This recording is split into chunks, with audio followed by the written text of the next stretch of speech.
திருச்சிற்றம்பலம். ஸ்ரீ ஸ்ரீ அகத்தியர் உபாசனா சபான்னு இப்போ 26 வருஷம் ஆச்சு ஆரம்பிச்சு. நம்ம ஆசிரமம் கட்டி சுவாமி அங்கே எழுந்தருளி வாரந்தோறும் வெள்ளிக்கிழமையான உபதேசம் பண்ணிட்டு இருக்கிறாங்க. வைத்தியங்களும் சொல்றாங்க. எல்லாருக்கும் நல்லா நிறையா விஷயங்கள் சரியா இருக்கு. நிறையா விஷயங்கள்லாம் அவங்களுடைய உடல் ரீதியாக மன ரீதியாக வர்றவங்களுக்கு நிறையா விஷயங்களை இவங்க பண்ணி கொடுத்துருக்குறாங்க. எல்லா சமஸ்கிருதங்கள், தேவநாகரி, தமிழ், அந்த மாதிரி நிறையா விஷயங்களை அவங்க எனக்கு கொடுத்துருக்குறாங்க. நான் பிறந்தது வந்து சத்தியமங்கலம். 16 வருஷத்துல எனக்கு இந்த மாதிரி ஞான நிலை கிடைச்சது. அப்போ ஒவ்வொரு பாஷைகளும் நான் பேசுறதுக்கு ஆரம்பிச்சு. அப்புறம் சமஸ்கிருதங்கள், வேதங்கள் எல்லாம் இருக்கு. ஒரு நாள் சாயங்கால நேரம் எனக்கு அப்படியே ஒரு மாற்றங்கள் ஏற்பட்டு ஒரு ஞான நிலை மாதிரி வந்தது. அந்த டைமில் 1 மணியில் உட்காந்து நான் ஒரு வழிபாடு செய்வேன். சும்மா அப்படியே தியானம் மாதிரி பண்ணிட்டு உட்காந்துட்டு இருந்தேன். அப்போ வந்து ஒரு 2 மணி சுமாருக்கு எந்திரிக்கும் போது நம்ம ஒரு மேல்நிலைக்கு அப்படியே ஒரு கொஞ்சம் மேலே அப்படியே நம்ம எந்திரிச்சோம்னா எப்படி இருக்கும், ஒரு 1/2 அடி எந்திரிச்சேன்.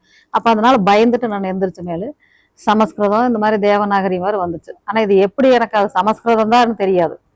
அதை போய் மற்றவங்கிட்ட சொல்கிறேன், இந்த மாதிரி இருக்கு அப்படின்னு சொல்லி. அப்புறம் இதெல்லாம் சமஸ்கிருதம் தேவநாகரி அப்படின்னு சொல்லி சொல்கிறாங்க. அப்போ அதுக்கு மேலே வேத மந்திரங்களை வந்து நிறையா சொல்லுவேன். வேள்விகளில் இதெல்லாம் தானே வரும். நான் 1வது கூட படிக்கலை, கையெழுத்தும் கூட போட தெரியாது. அப்போ ஒரே ஒரு முறை தான் ஓட்டு போட போகும்போது தான் முதல் முறை நான் கையெழுத்து கற்றுக்கிறேன். கற்றுட்டு போய் நான் அன்னைக்கு ஓட்டு போட போகிறேன். அந்த மாதிரி இருக்கும்போதும் கூட இந்த மாதிரி வேத மந்திரங்கள் அப்புறம் எழுதுறதுக்கெல்லாம் வரும். எழுதுறதுக்குன்னா நான் எழுத மாட்டேன், நான் சொல்ல மற்றவங்க எழுதுவாங்க. அப்போ அந்த மாதிரி தமிழ் முறைகள், அப்புறம் வைத்திய முறைகள், நிறையா விஷயங்கள் அப்படியே தானே வரும். அப்புறமா பாட்டுகளுடைய சந்தம், கவிதைகள், இதெல்லாம் நிறைய தானே வரும். இப்போ ஒரு கொடி செடிகளுக்கெல்லாம் இல்லாட்டி ஒரு அசையா பொருள், ஜட பொருள்களுக்கு கூட மந்திரம் வரும். உதாரணத்துக்கு இப்போ துளசினா துளசி ஸ்வத பிரம்மன் துதாக்யாம் துதே பத்ரா நிதபத்யானந்த ஷக்யானந்தே கிரியானான் துதே தகா துளசி பிரதாபிதம் சக நிக்தேஷ் வித்யாட்சண பிரதே லோக சத்யானந்த சகா துளசி பக்ரா நித்பதக்ஷண்யான சகா நத்வோ தேவ சகா லக்ஷ்மி ரூபேனாம் பவ. இப்படி இந்த மந்திரம் இது துளசிக்கு. ஒரு மனுஷன் பிறந்தாரு, பிறப்புல இருந்து இறக்கும் வரை மந்திர நிலைகள் இருக்கு. மந்திர உபதேசங்கள்னா அது ஒரு ஒளிகள், தன்னை அறியா ஒரு நிலைகள், ஆத்மா உணர்றது, ஜீவன் உணர்ற மாதிரி அந்த ஒளிகளுக்கு ஜீவன் கட்டுப்படும். அது பிரபஞ்ச சக்திகளை கொண்டு நாம் அதைய நமக்குள்ள கொண்டு வர்றது. அப்ப அந்த ஆத்ம ஒளிகளையும் நாம கேட்கறதுக்கு, நம்முடைய ஜீவ ஒளிகளை நம்ம கேட்க முடியாது, அதனுடைய ஓசைகளை கேட்க முடியாது. நமக்குள்ள எப்படி ரத்தோட்டங்கள் ஓடுறதை நாம எப்படி கேட்க முடியாதோ, அதுக்குன்னு ஒரு அமைதியான தியான நிலைக்கு போய் அமைதியான நம்முடைய உடல்ல ஓடுற ரத்த ஓட்டங்களையும் கூட கேட்கலாம். அதுக்குதான் மனுஷன் வந்து 5 புலங்களையும் அடக்கிறது, ஒடுக்கி நமக்குள்ளேயே பார்க்கறது, இறைவனை பார்க்கறது. அதை நம்ம அங்கே இங்கேயும் ஓடுறத விட நம்மளை ஒடுக்குனா நமக்கிட்ட இறைவன் வந்துடுவார். அந்த மாதிரி அந்த பிரபஞ்ச சக்திகள் வந்து நமக்கு கொடுக்கறதுக்கு நிறைய விஷயங்கள் வச்சிருக்கோம். அதுல என்னெல்லாம் அடங்காத நிலைகள் இருக்கு. ஆனா அதெல்லாமே நம்ம எடுக்காட்டினா கூட சிறு துளி சின்னதா எடுத்துக்கலாம். அந்த மாதிரி எனக்கு ஒரு கிடைச்ச விஷயங்கள் சிறு துளி தான் நான் எடுத்தது. அதுதான் ஞான சம்பந்தருக்கு கிடைச்ச மாதிரி, மகாகவி காளிதாசருக்கு கிடைச்ச மாதிரி ஞான நிலை கிடைச்சது. அவங்களும் நம்மளாம் கேள்விப்பட்டிருக்கிறோம். ஆனா எனக்கு அந்த மாதிரி ஒரு சில விஷயங்கள் கிடைச்சது. அதை வச்சு ஜனங்களுக்கு என்னென்ன பண்ணலாம் அப்படிங்கிறத யோசிச்சேன். என்னால முடிஞ்ச விஷயங்கள் வைத்தியங்கள் பண்ணி சரி பண்ணியிருக்கிறேன் நிறைய பேருக்கு. ஒரு ஏதாவதுக்கு வந்த கல்வி உதவிகள், அப்புறம் இல்லாட்டி அவங்க குழந்தைகளுக்கு பாட்டு மந்திரங்கள் சொல்லி கொடுக்கறது, அந்த மாதிரி நிறைய குழந்தைகளுக்கு சொல்லி கொடுப்பேன். என்னால் முடிஞ்ச சிறு சிறு விஷயங்கள், சின்ன உதவிகள், அன்னதானங்கள், மற்ற இதெல்லாம் இங்கே நடந்துட்டு இருக்கு.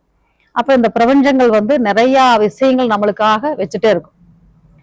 அதை நாம கேட்கும் போது அது கொடுக்குது. அது மாதிரி எனக்கு கொடுத்த விஷயங்கள் வந்து மாலாச்சரக்கு. எதை எடுத்தாலும் எனக்கே என்ன வரும், என்ன இருக்குது என்கிட்டன்னு கூட தெரியாது. அந்த அளவுக்கு எதை கேட்டாலும் தொட்டாலும் அது பாட்டுக்கு நான் பேசிட்டு இருக்கோம். எனக்குள்ள இருந்து அது வந்துட்டே இருக்கும். இதுதான் முடிவு அப்படிங்கிறது இப்ப 27 வருஷங்கள்ல இன்னும் என்ன முடிவுன்னே தெரியாது. அந்த அளவுக்கு எதை கேட்டாலும் வந்துட்டு இருக்கு.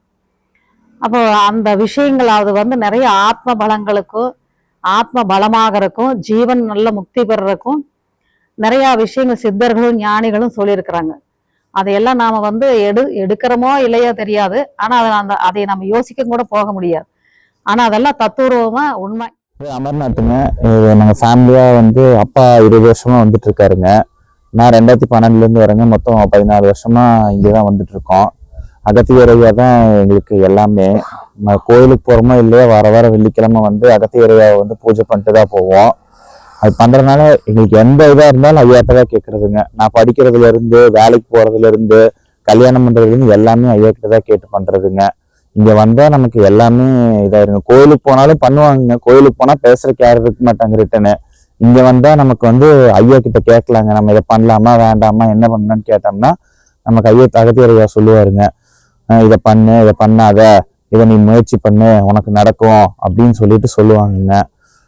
இது நம்பிக்கை எப்படின்னா, கரண்ட்டை நேர்ல பார்க்க முடியாது, தொட்டாது எப்படி தெரியும், அந்த மாதிரி அது ஒரு உணர்தல் தான். நம்ம எந்த அளவுக்கு நம்ம உள்ள உணர்றோமோ அந்த அளவுக்கு நடக்குங்க. எல்லாமே நம்ம பிரபஞ்சம், ஐயா சொல்றது பிரபஞ்சத்துக்கிட்ட கேட்குற மாதிரி தாங்க. எல்லாமே பிரபஞ்சம் தான், எல்லாமே இவரு தாங்க.